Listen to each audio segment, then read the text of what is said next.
안녕하십니까. 반갑습니다. 1월 21일 금요일 새벽 말씀을 올려드리겠습니다. 성경 말씀은 마태복음 26장 31절에서 35절까지입니다. 그때 예수께서 제자들에게 이르시되 오늘 밤에 너희가 다 나를 버리리라.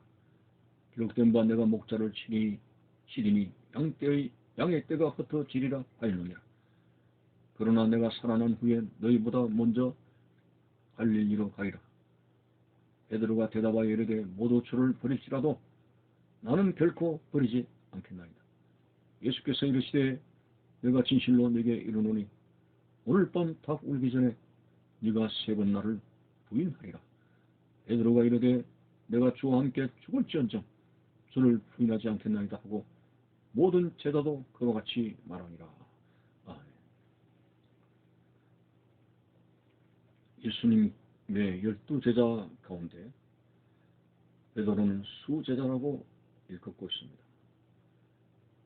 다시 말해서 다른 제자들보다 상당히 예수님에 대한 열정이 대단했습니다. 물론 덤벙대는 것 때문에 실수도 했죠.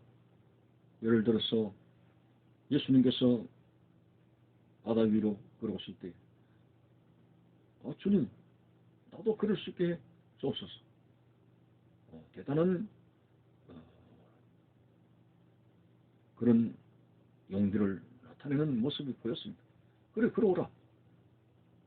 주님을 바라보고 믿고 걸어갔습니다만 나중에는 파도와 풍랑을 듣고 무서워하였더니 그 몸이 적시로 바다에 빠져 들어가는 것을 우리는 압니다.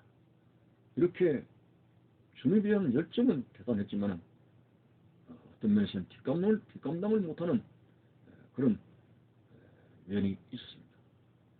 자, 예수님께서 십자가에 죽으시는 사건을 오늘 본문에서 말씀하시죠. 오늘 밤에 너희가 다 나를 버리리라. 기록된 바 내가 목자를 치리니 양의 떼가 흩어지리라. 이렇게 십자가에 죽으실 것에 대해서 심각하게 말씀하셨을 때 베드로가 말을 합니다. 주님, 모두가 주님을 버릴지라도 나는 결코 버리지 않겠습니다. 아주 호언장담을 했습니다. 예수님이 아니다. 네가 오늘 밤 닭 울기 전에 3번 나를 부인하리라. 그렇게 분명히 예고의 말씀을 주셨는데도 불구하고 아닙니다. 내가 주와 함께 죽을지언정 주님을 부인하지 않겠습니다. 이렇게 강경하게 자신의 헌신을 말했습니다만 결과론적으로는 예수님께서 재판의 법정에 서게 될 때 그 베드로는 뜰에서 모닥불을 쬐고 있는 그런 배경 속에서 한 여자의 그러한 지적에 나는 예수님을 모른다 하는 이 부인을 3번이나 했습니다.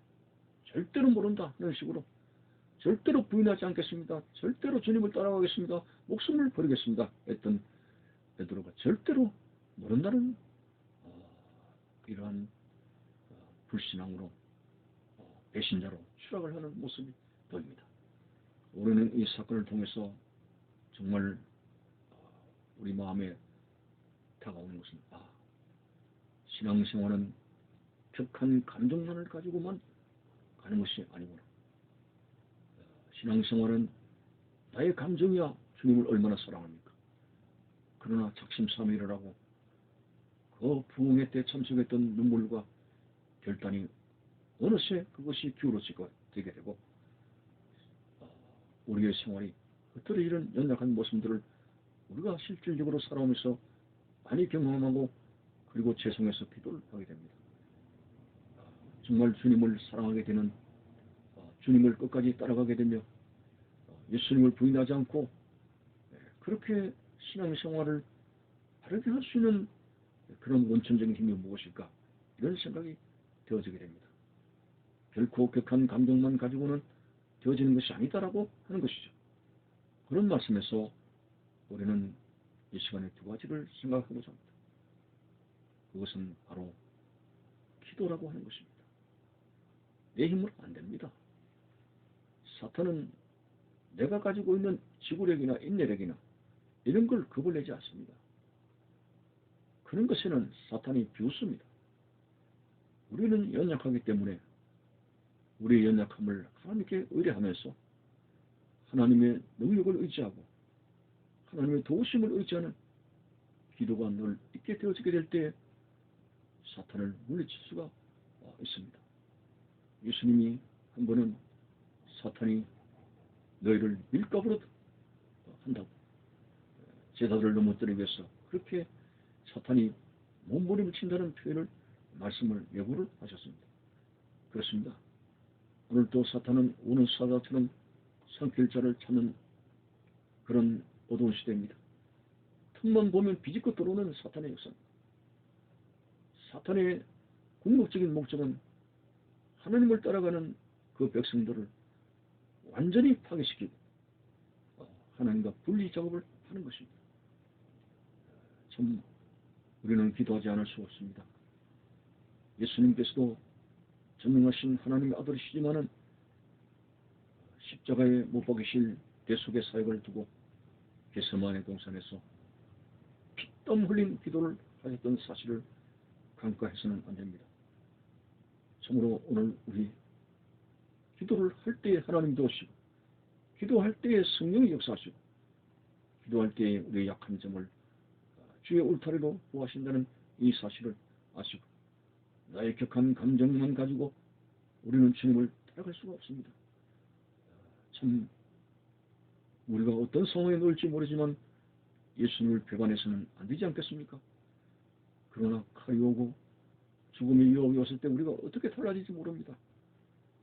그런 상황이 있다고 하더라도 우리는 주님을 부인하지 않겠으면 평소에 시몬처럼 바느의 딸 안나처럼 주야로 하나님 앞에 기도할 수 있는 그런 부르짖음이 우리 속에 늘 있어야 되는 것이죠. 그래서 사도 바울은 쉬지 말고 기도하라고 했고 사무엘은 기도를 쉬는 것은 죄라고 하기까지 단정지었습니다. 그만큼 우리의 신앙생활 속에서 이 달려갈 길을 맞추고 믿음을 지키는 이것이 바로 하나님을 의뢰하는 기도라고 하는 사실을 먼저 말씀드리고 있습니다. 두 번째로 우리는 주님을 따라가고 끝까지 신앙을 생활할 수 있는 두 번째의 힘은 무엇인가? 바로 주님을 사랑하는 것입니다. 신앙생활은 믿습니다.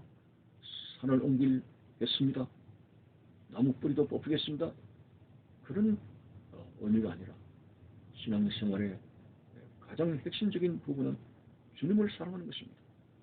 주님을 사랑하게 될 때에 우리는 그 주님을 사랑하는 것으로 인해서 기도하고 나아가면 끝까지 주님을 따라갈 수 있고 우리가 어떤 험난한 일에서도 예수님을 사랑하기 때문에 기도하고 예수님을 사랑하기 때문에 말씀대로 순종할 수 있는 그런 영역이 나온다는 사실을 알고 오늘 보십시오.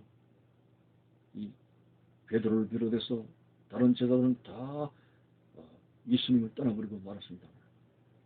예수님을 사랑했던 그리고 예수님으로부터 사랑받았던 제자 요한만큼은 끝까지 예수님 십자가에 못 박힌 현장에 가지 않았습니다. 그리고 예수님을 사랑했던 마리아를 비롯해서 여러 여인들 그 예루살렘의 딸들은 끝까지 예수님을 여인이지만은 연약한 여인이지만은 끝까지 주님을 따라갈 수 있었습니다. 주님을 사랑하는 것이 우리 신앙생활에 큰 힘이고 능력이 됩니다. 자, 예수님을 부인하고 나가 떨어진 베드로에게 예수님께서 부활하셔서 베드로에게 먼저 말씀을 건네십니다. 뭐라고 말씀하셨습니까? 너희는 내 미리 말을 했건만 너 어떻게 그렇게 큰 소리치고 나를 부인했냐 따지지 않았습니다. 뭐라고 말씀했습니까? 네가 나를 사랑하느냐? 이 같은 질문을 3번이나 하시면서 내 어린 양을 먹이라고 말씀해 주셨습니다. 주님을 사랑하는 것이 바로 사역의 동력이라고 하는 걸 발견하게 됩니다. 주님을 사랑합니다. 내가 주님을 사랑하는 줄 주께서 아십니다라고 두렵고 떨리는 마음으로 고백하게 됐을 때에 내 어린 양을 먹이라. 다시 목양 사역을 맡기신 사실을 봅니다. 우리의 사역의 힘과 신앙생활의 힘은 우리의 지구력이 아니고 인내력이 아니고 주님을 사랑하는 데 있다는 사실을 알고 우리는 조용히 나는 과연 주님을 사랑하는가 아니면 세상을 사랑하는가 주님을 가장 사랑할 수 있는 나를 위해서 십자가에 돌아가신 주님을 사랑할 수 있는 이것이 환난을 이기고 죄를 이길 수 있는 원동력이 된다는 사실 앞에서 말씀을 정리합니다. 기도해야 됩니다. 우리의 지구력이나 이런 것에 대해서 사탄은 겁을 내지 않습니다. 기도할 때에 사탄이 한 길로 갔다가 일곱 길로 도망가는 승리의 역사가 나타나는 것이고 돈을 사랑하는 것이 아니고 세상을 사랑하는 것이 아니고 명예를 사랑하는 것이 아니고 예수 그리스도를 원천적으로 사랑하는 이 모습이 되어지게 될 때 우리는 하늘나라에 우리의 다름질을 무사히 마칠 수가 있다는 사실입니다. 감사합니다.